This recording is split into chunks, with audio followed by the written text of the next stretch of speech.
আসসালামু আলাইকুম প্রিয় দর্শক, কি অবস্থা? সবাই কেমন আছেন? আশা করি অনেক ভালো আছেন। আজকে কিছু অ্যান্ড্রয়েড ফোনের সেটিংস দেখিয়ে দিচ্ছি। এটা হয়তো অনেকে জানেন, কিন্তু যারা জানেন না, আজকের ভিডিওটি তাদের জন্য অনেক বেশি উপকার হবে।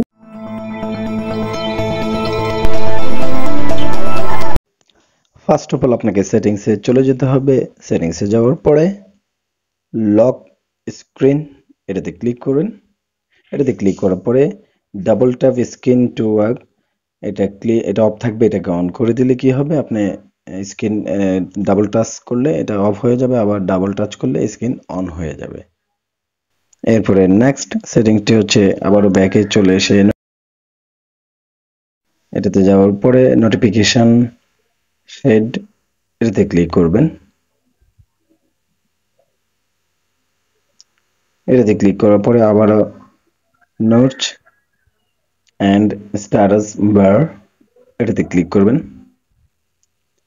এটাতে ক্লিক করার পরে শো কানেকশন স্পিড এটা অফ থাকবে। এটাকে অন করে দিলে আপনি ইন্টারনেটে যে স্পিডে ব্যবহার করতেছেন, কত কেবি কত এমবি, ওটা উপরে বারে শো করবে।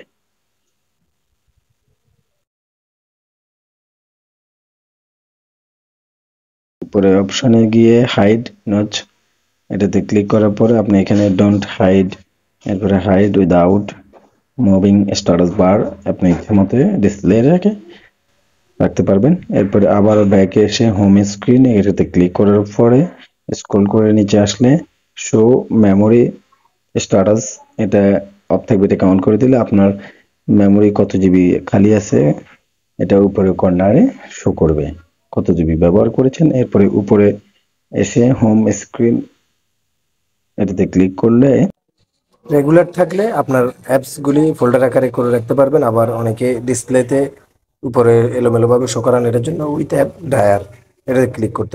তো বন্ধুরা, আশা করি ভিডিওটি অনেক বেশি কাজে আসবে অনেকের। এই ধরনের ইম্পর্টেন্ট ইন্টারেস্টিং ভিডিও পেতে টেক ইনচার্জের সাথে থাকুন। আসসালামু আলাইকুম।